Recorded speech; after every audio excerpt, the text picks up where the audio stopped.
Some new developments to tell you about in America's election headquarters today. Donald Trump covering a whole lot of ground in a wide-ranging interview with the Associated Press. In it, he talked about his tax returns and running against Hillary Clinton in the general election. Mr. Trump saying that while he planned to be tough on her, he may avoid negative ads, explaining this, quote, "I just don't find them to be very effective. I've had over $100 million in negative ads spent on me, and every time it's boosted my numbers."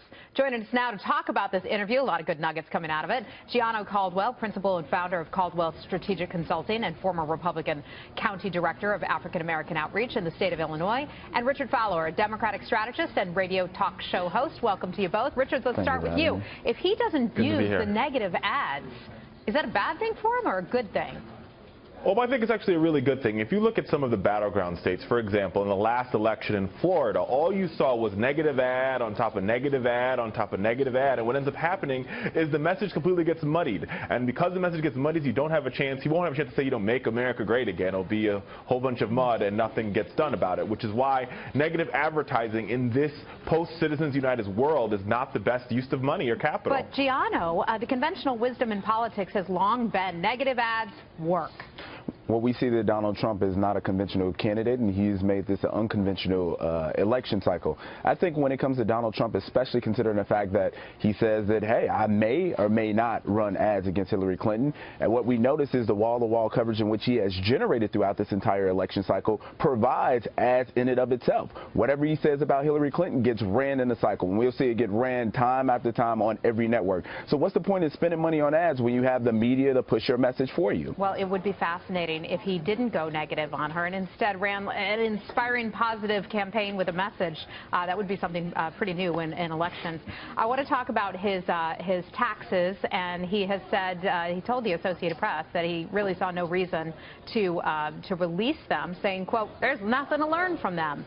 A lot of folks want to see his taxes. Mitt Romney last time around released them in January of 2012, many months before the convention. Richard, what do you think of that decision or that statement on his part?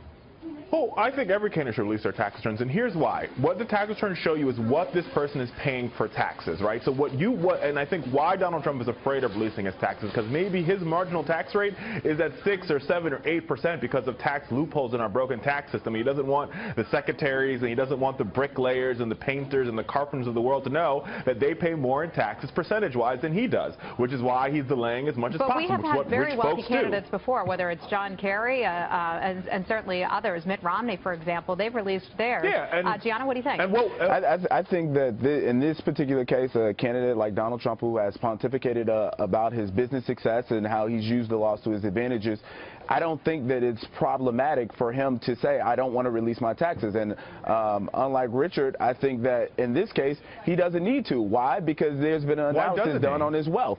He presented when he announced that here's my wealth. Why not release your tax returns, Gianno? Because, again, he provided information showing what his wealth was like. And if I may say that, Richard, I would think, though, at some point he would almost have to.